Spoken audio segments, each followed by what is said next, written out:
Charles Young, General Counsel, National Guard Bureau. Ladies and gentlemen, please welcome Chaplain Bazer, who will offer the invocation.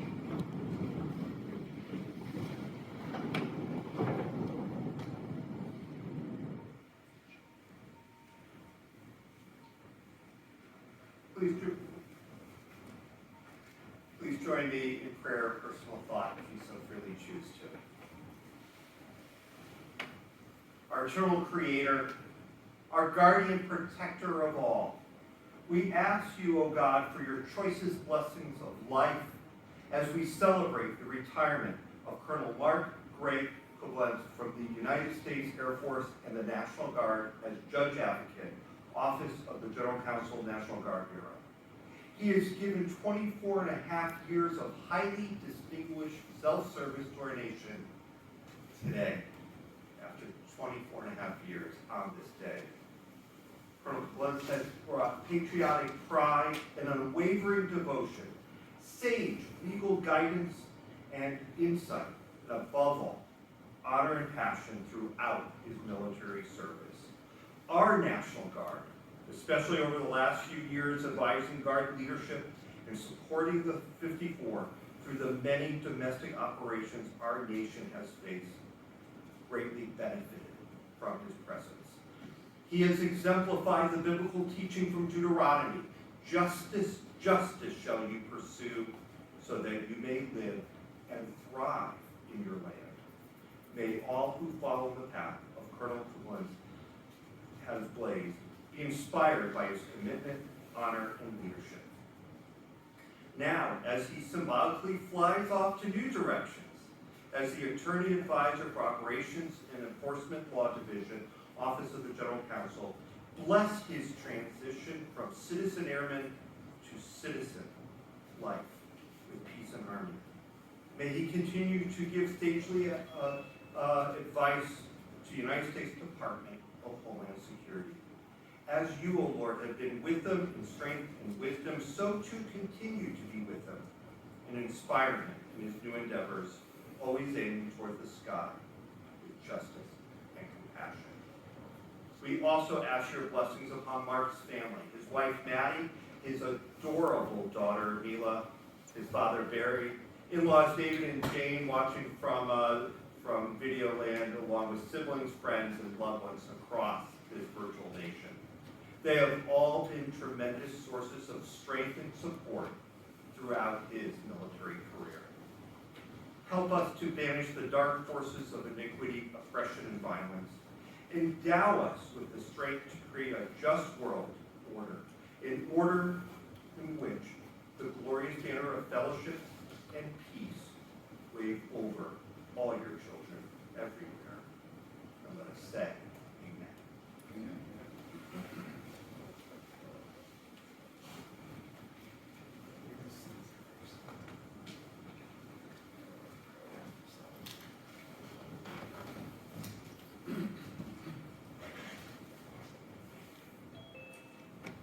Thank you, Chaplain Bazer.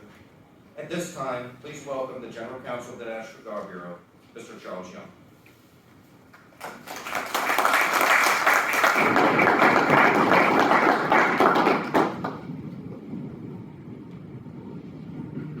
Can you hear me? Okay, well, thank you, ladies and gentlemen. Very, very good to see you. Thank you for coming again. I remember meeting you for the first time at Mark's promotion ceremony and his party afterwards. I had a very good conversation with you, and we're very glad that you could come here from Florida today to join us. I know that it means a lot to Mark, and it certainly means a lot to us to have you here. And Maddie, we can't contain life, right? She's out there. How exciting. I wish we were all like that and had that type of energy. It doesn't bother me. It's fine. And I'm Elon. And so, yeah, exactly. This is upstaging me. Come on up. Come on, beautiful. There we go. It's okay. Let her go. Let her go. It's fine. Well, I tell you what, to everyone, as be careful of the edge. There is danger there. And to everyone who's watching, We wish that you could be here with us, but candidly, looking out over this audience and looking at the crowd, it is wonderful to me, first.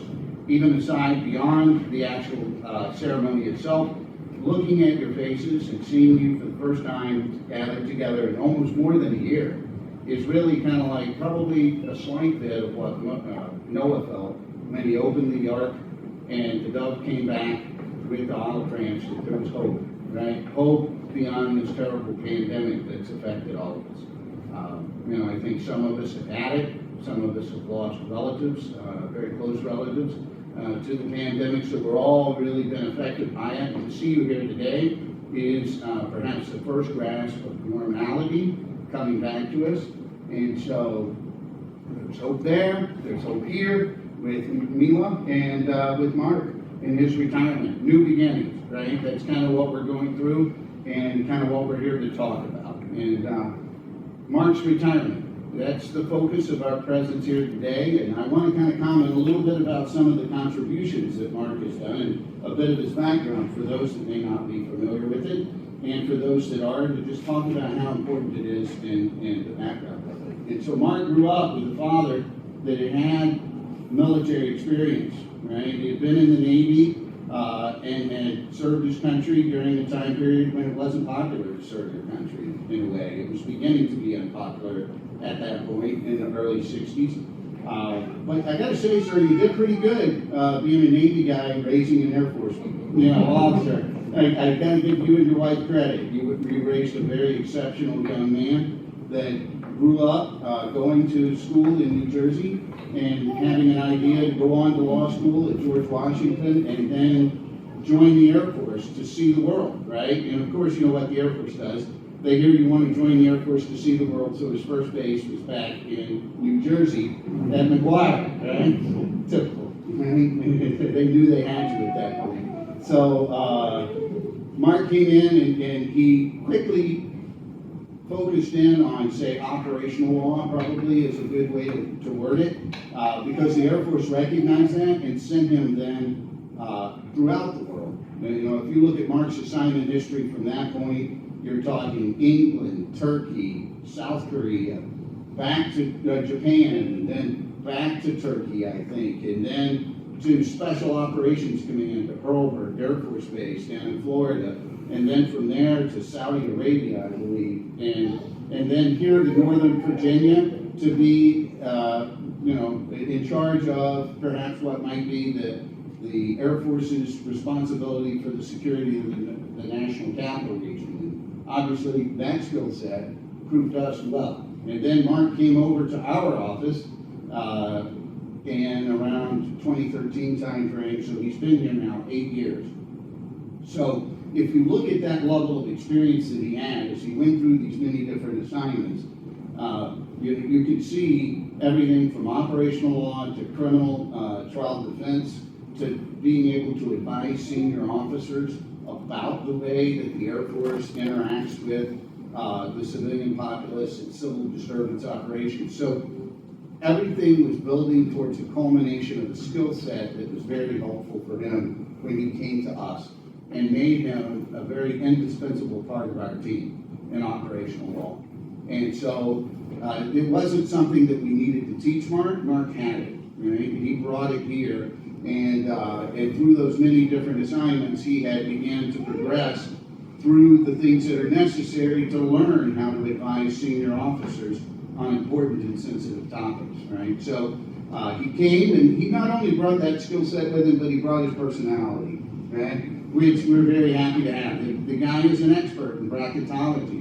And we all must genuflect to his sage ability to beat us all, right? The man voted least likely to succeed in basketball bracketology actually beat us all, and we had to hang our accolades twice. Yes, right? Beat us twice. And he's also a great bicyclist, which, in this organization, you can tell I'm not very good at bicycling and avid. Mark was avid with that, and there's many in the office that do ride, and so he fit in well there. Plus, for us, he came in at what we call the breakfast grade officer, which meant that he could select the time that everybody went to breakfast in the morning, and perhaps even at lunch, when we had lunch. So he was a good colleague, fit in well, was always collegial, always collaborative, and brought a very good sense of belonging, right? Because there's a lot more to work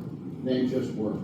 The good thing about work is the people, and being able to be part of a team that you enjoy being a part of. What brings it there is the spirit of collegiality, collaboration, your willingness to get along, to deal with the chafe of individual personalities and rise above that to contribute to the team. And Mark did that in spades.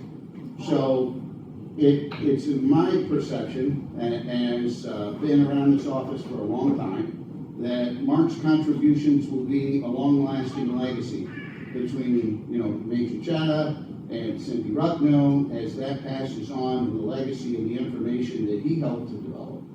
And not only that, but something in actual book form, right? Mark helped take the operational law manual and actually put that into writing, even though General Refrano was very insistent that we all do that. Mark was the one who really did it well, and that it stuck.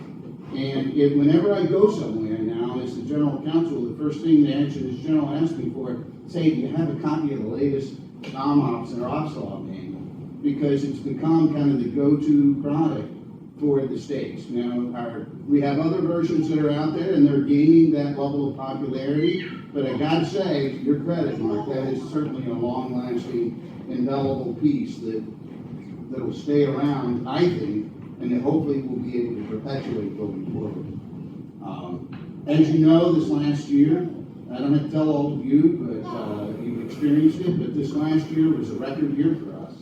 If you look back over the history of the last, just put a date stamp on it, 12 months, right? We had everything from a major pandemic that changed the way that we all live and work, where we are almost all teleworking for the last year, almost at once, right? We went from maybe 5% telework to 100% telework overnight.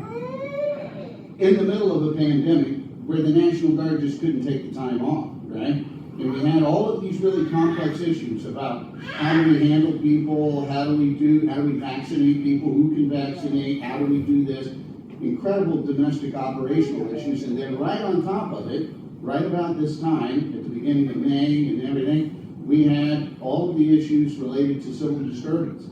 And civil disturbance on a level that we hadn't experienced since perhaps in the 60s, right? And National Guard forces being deployed across the country and interacting with the civilian populace in the exercise of the First Amendment rights in a way that we hadn't seen since in a very long time, right? And it was very high-stakes stuff. Last June, there were points in time where what was going on in the National Capital Region around the White House was an issue of national security concern. Let's put it that way. The stakes were high, right? How we did it, what we did, who could do what, who had the authority to do what, that was very important. And then as a result of what happened there, and this was maybe one of the first times since Kent State that we had a shooting incident where a civilian was killed by a guardsman. Right? So that's a big deal. And Mark was right in the center of all of this, helping to go into an area where there was nothing but ambiguity, right? In a situation where everything's moving at the speed of now, and get an answer that was coherent, it was reliable, and that was calm and reasoned and rational. And then we moved from that into a construct where the National Command Authority wanted to have National Guard forces on a quick reaction basis in a manner that had not been replicated in our history. And that we were going to have National Guard forces for the first time on a 2-hour alert, 2-hour, 6-hour, 8-hour alert to be able to go anywhere in the country to do what they needed. And we hadn't had that construct before, and we maintained that. We established it in July and maintained it all the way through essentially February.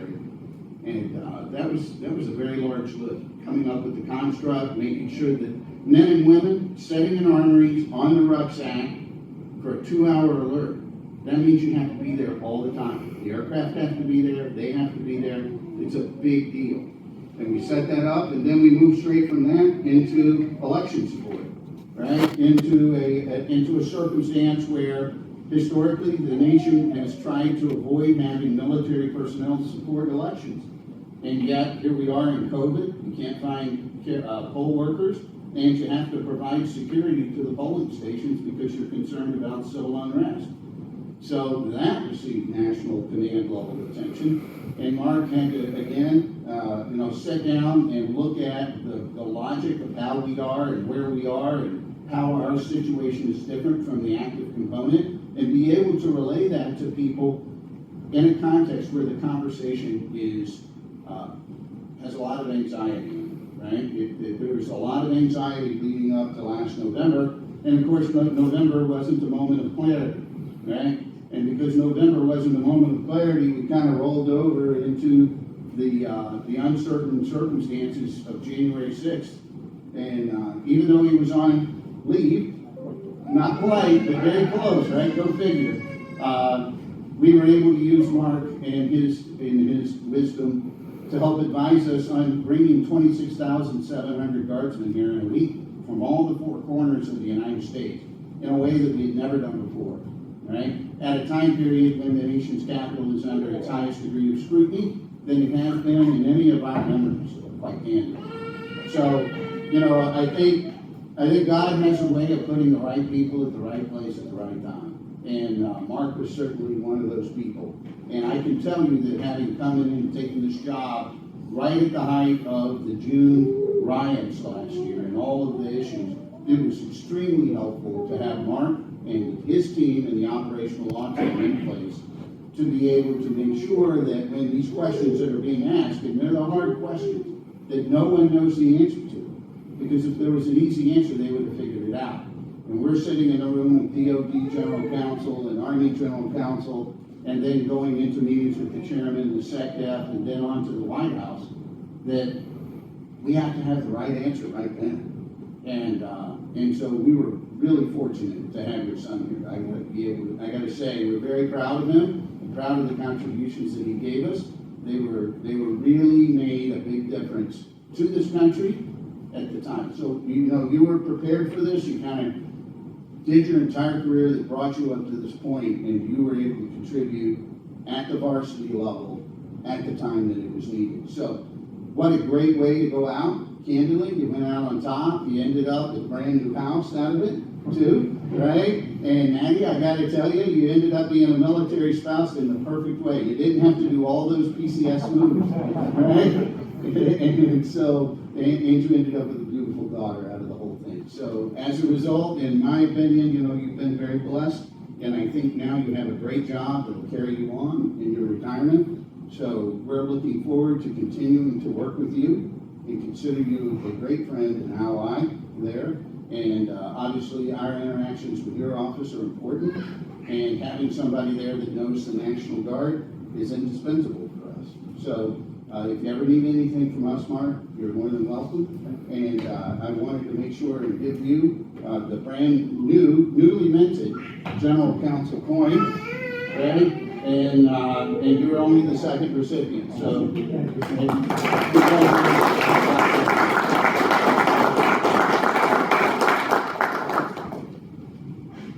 National Guard, please publish the order. Ladies and gentlemen, please stand.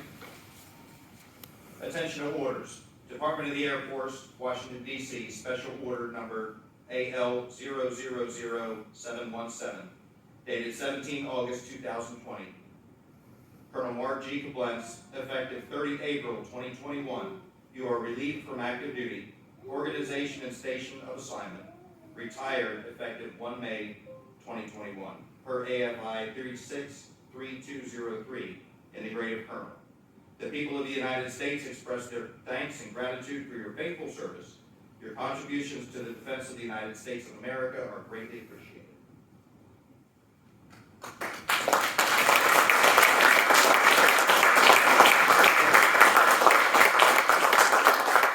Ladies and gentlemen, please be seated. Mr. Young will now present the certificate of retirement. The certificate reads, Certificate of Retirement from the Armed Forces of the United States of America. To all who shall see these present readings, this is to certify that Col Marc G. Koblentz, having served faithfully and honorably, was retired from the United States Air Force on the 1st day of May, 2021. Signed, Michael T. Giroux, Brigadier General, United States Air Force Commander, Air National Guard Readiness Center, and General Charles Q. Brown, Jr., Chief of Staff of the United States Air Force.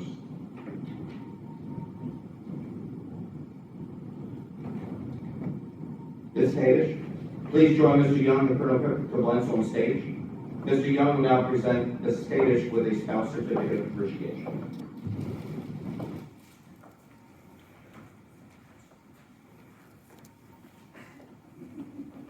The certificate reads, Certificate of Appreciation from the United States Air Force.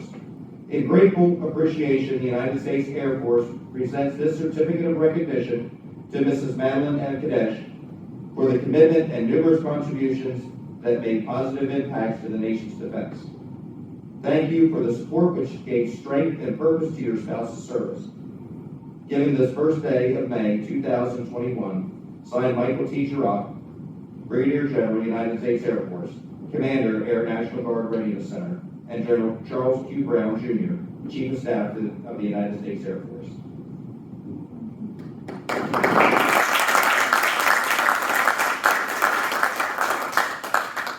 Thank you, Mr. Kadesh. Mr. Young will now present Colonel Koblentz with his heritage painting.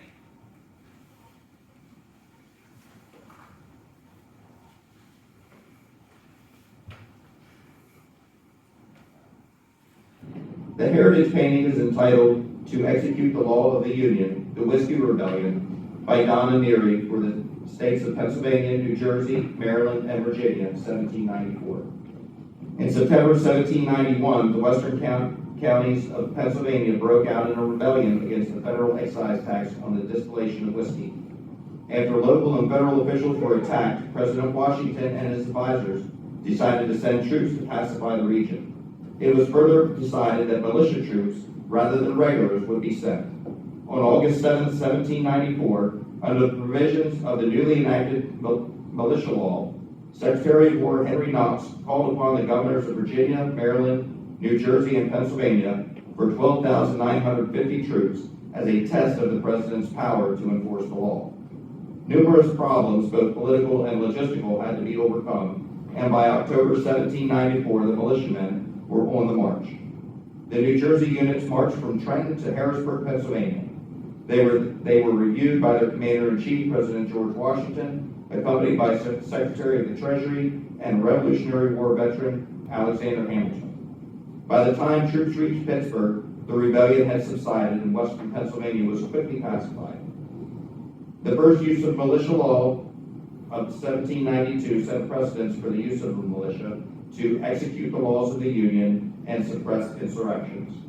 New Jersey was the only state to immediately fulfill their levy of troops to the exact number required by the President. This proud tradition of service to state and nation is carried on today by the New Jersey Army and Air National Guard. Mr. Young will now present Colonel Koblentz With his shadow box. Well, I just want to make one comment about this picture, right? I mean, isn't that ironic, right? You know, this whole last year, the Insurrection Act, right? Of all things, right? So it just goes to show that the nation all along has had challenges. We just weren't around for them at the time. And so for us, every time we see it, it's something new. But for the nation as a whole, there's a lot of history as to why things are. And of course it had to go with whiskey, right? And I mean, come on, you know how it goes. And what we'd like for you to do, Mark, is hang this outside your office and just remember about that carefully constructed constitutional balance between the way in which we use our military force and the expectations of the American people for how we do so. And so that's what we're entrusted to make sure that we safely guard, and that you did such a good job doing. So thank you. Thank you. And there's a number of these different heritage paintings. It's not coincidental that this is the one that we have here. That's right.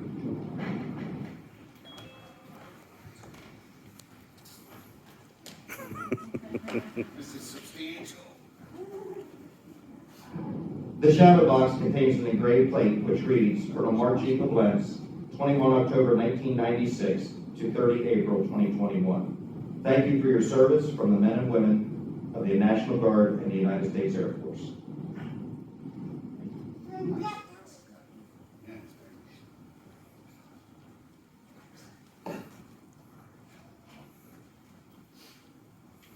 Ladies and gentlemen, on behalf of Mr. Young, it is my distinct pleasure to introduce Col Marc G, United States Air Force, retired.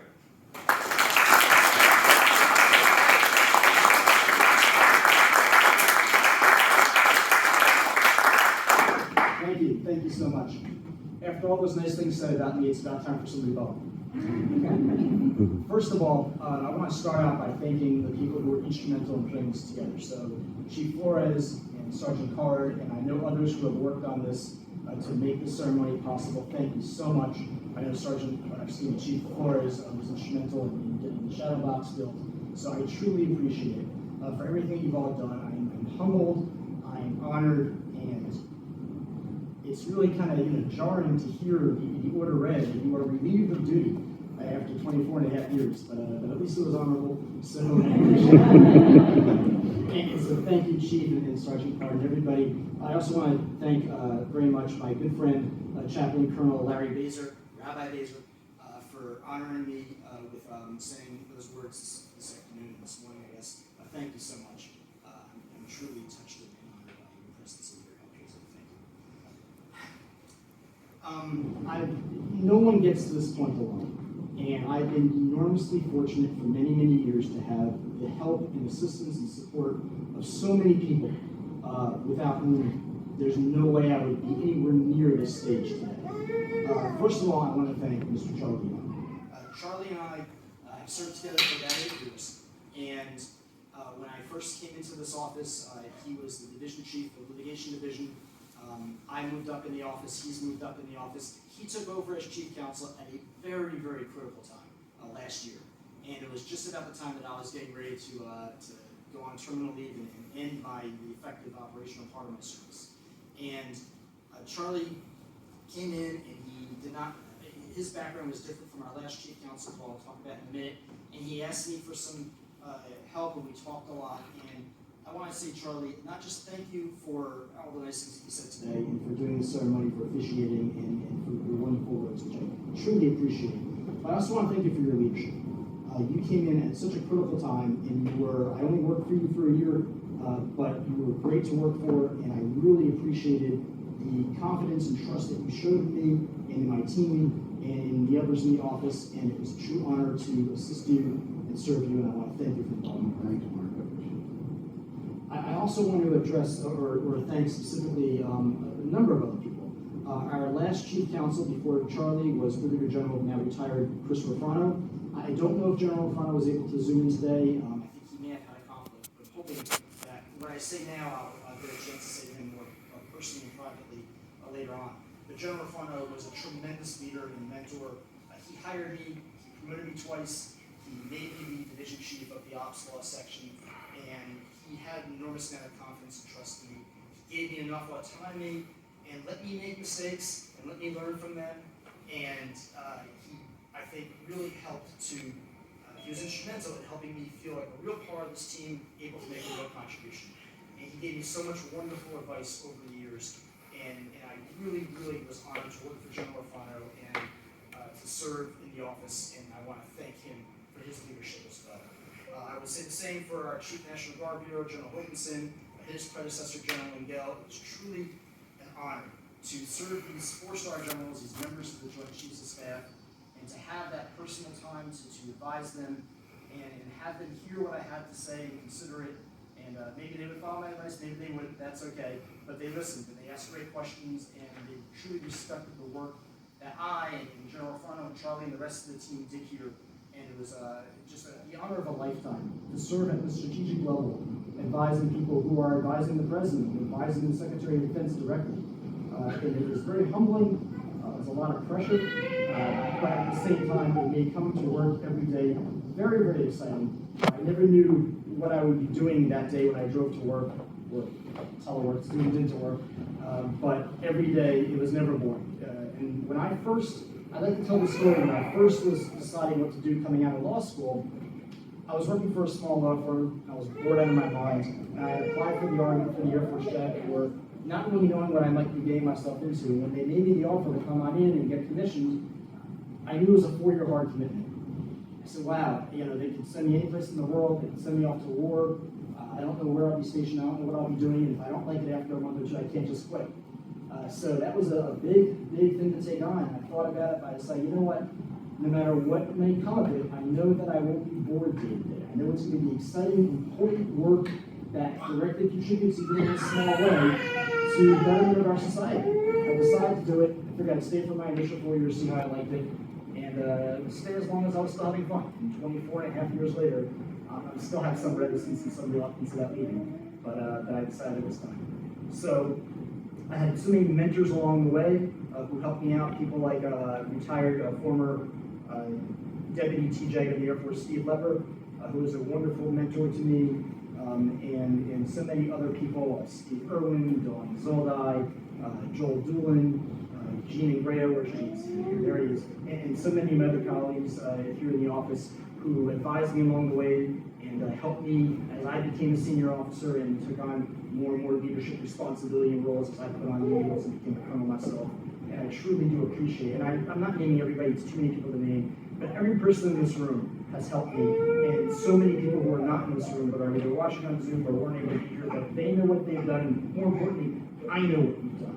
And I really, truly appreciate that. It takes a real team. No one does this individually. And the sum is so much greater than the parts. Another person I want to mention by name definitely is Brigadier General Erin McMahon, who, as you know, she's the Principal Deputy Chief Counsel. She's been here longer than I have, and we worked so closely together every single day for 8 years. And she was a tremendous partner that I worked with. It was wonderful to see her get promoted up into the leadership role that she's in. And I want to thank Erin. I'm hoping that she's watching from Arizona today. Erin, if you are, thank you so much. You've been a true battle buddy and a true friend. I know there's a lot of people watching from various stages of my life. The weird thing about having a retirement during a pandemic, when it's a semi-virtual retirement ceremony, is that you get people watching on Zoom who would normally not be there during the retirement ceremony. Maybe friends from high school or college, or people who I was stationed with around the world many years ago. And I don't have a list yet of who was on this, but I want to thank you all for zooming in. I hope to catch up with you all soon, personally, but I'm honored, truly, for you to take some time out of your day to watch this. Thank you so much. For my family, Dad, who came up from Florida, means an awful lot, and I'm going to get a little bit emotional here. When I first joined the Air Force 24 and a half years ago, Dad had some military experience. He had an idea of what I was getting into. He doesn't mean I was going to become an officer right off the bat. But he had an idea, and he was okay with it. My mom, on the other hand, she had a little bit of concern. Mom had no military experience in her life, and she thought I'd go and join a law firm someplace, and the idea that I would come and be a military officer in the U.S. Air Force was a very foreign concept to my mom. But I did it anyway. I've always been independent-minded and did my own thing. And over time, I convinced her, I think, that it was the right call for me. And I'm convinced now that it was. And I think that she eventually came around to agree that it was the right call for me. And I know it would be, she would be beaming with pride right now if she could see this. My brother and many aunts and uncles up in New Jersey and New York, my in-laws in New York, got other family, my wife's family in Boston and around. I know that they're watching today as well, and I want to thank them all for their support. You know, one thing about a military career, those of you in uniform know this, but maybe some of the folks watching who are civilians and family members don't realize this, is that the military really does come first. It has to be a priority. When you're stationed all over the world and you miss holidays, there are Passover Seder's you're not going to be able to attend, Thanksgiving dinners you're not going to be able to attend. December comes around and you're off in Korea or Saudi Arabia or someplace and you're not home for the holidays. That's a sacrifice. And you can't make that sacrifice without a family willing to support you. And my family's been fantastic. My own family, my new family, after I got married with Aunt Maddie, they've been fantastic about understanding that. I really thank them for that as well. I could not have done this without them. Manny, Charlie was right in saying kind of had the best part of being an Air Force spouse was you missed 11 different PCS moves in 6 different foreign countries. And then we got together when I was here at NGB, and everything's been great, and we bought a wonderful house together, and we have a wonderful daughter together. But man, you've been with me for the last several years, and I love you, and cannot do this without you. And Chief, I know we have something. Where did you? Thank you. Okay. So, a small token of appreciation, which I was unsuccessful in hiding in the car right over here. But I think you can take the mask off.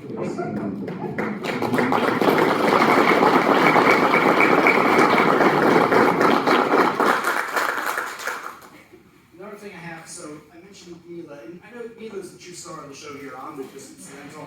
I'll fill in because I can speak. But Mila's the center of attention, as rightly she should be. And she's too young to remember this, or she will, by the time she's older. And she will not remember me being in uniform. So I wanted to get her a little reminder. So we have a little stuffed bear in an Air Force camouflage uniform. So Mila, honey, this is for you. And here you go.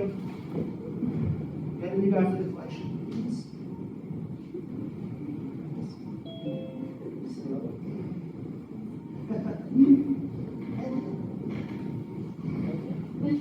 So she'll come around to it. Mila, I love you, and I hope that you'll enjoy that. And I'll tell you all about some organ tears with all the stories about that in the Air Force when you're old enough to understand that. And then you'll roll your eyes and say, okay, ancient history, what's going on now? So, in any event, there's a lot of traditions in the Air Force. I mean, before I get to that, one other thing I want to talk about is my team that I had here the last several years. Charlie talked about all the things that we accomplished. Very, very little of that was my doing. The vast majority of that was me being in a wonderful position of having fantastic people working for me as my team. And some of them are here today, Lieutenant Colonel Cindy Ruckno, and Major Dimple Chetta, and Major Chuck Vandenor is sitting someplace here, and Erica Catalano, Captain Catalano, I think is sitting here someplace. Some of them are not here, Major Brandon Rowland, and many others who were before them who have since cycled out, but I had a phenomenal team working for me. And they did something, I know I was not the easiest boss to work for.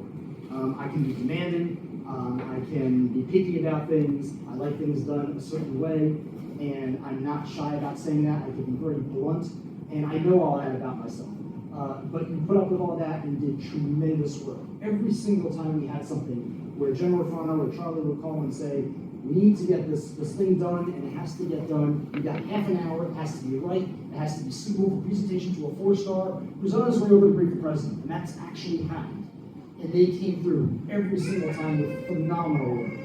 And so when I left the position and left the team in wonderful hands with Lieutenant Colonel Ruckno's leadership and the team there, and I was so happy and thankful for them all, and I just want to applaud them personally and publicly, and let you know that Charlie, you're in good hands with that crew.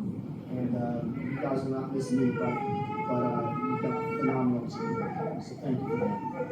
There's a lot, I'm going to wrap this up, I don't want to keep it too long, but there's a lot of traditions in military service, and I've been fortunate to live through many, many, many of them. One of those traditions is that when someone retires, I buy the dues, and there needs to be a party. And the pandemic does not allow us to do that today as I would like. However, we fully plan on having a big party at our house. Everyone will be invited. I can't wait for you all to come on over. We'll celebrate my retirement. We'll have a bit of a great housewarming. We're going to do a baby naming, the Jewish tradition for my daughter Mila. So I want to let you know that it will be coming. Hopefully August, if we can get that, if the pandemic gets a vote, right? But hopefully that will allow us to do that sometime in the August time frame, and I'll make sure that that invitation, I'll give that to Chief, we can get that out to all of you. And I hope that I hope you can all come. I can buy you that adult beverage or otherwise as the case may be, and that we can have a bit more of a normal setting to have a related celebration. So thank you so much from the bottom of my heart. It's weird to walk down here for retirement after so long, but it's a great transition. I'm looking forward to the next stage of my life. As was said, I'm over at the Department of Homeland Security now as a civilian, and I want to thank 2 other individuals before I forget. The folks who brought me over there and hired me, John Havranek and John Goreski, both retired military officers, JAGs, and I'm working on that team now, and it's another wonderful team, and I'm very fortunate to be a part of it. And so I'm just very, very humbled and very privileged, and I want to thank you all for being part of it.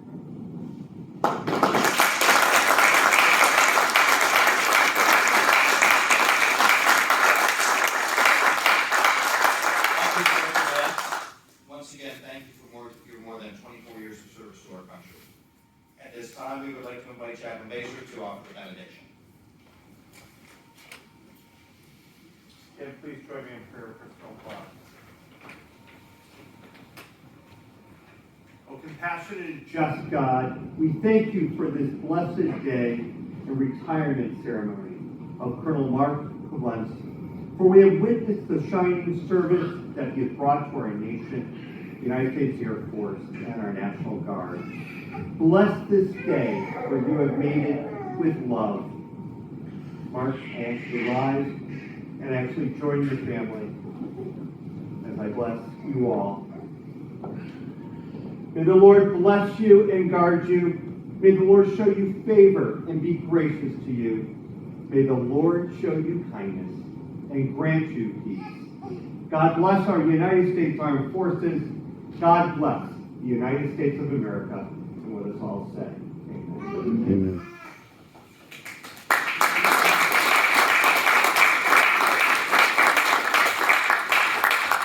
Thank you, Chaplain Bazer. Ladies and gentlemen, this concludes our official ceremony. Due to the pandemic, we will forego the traditional receiving line. Please express your sentiments from adequate social distance. On behalf of Colonel Koblentz, retired, and his family, thank you for joining us today. Wherever you may be, please be safe and have a wonderful weekend.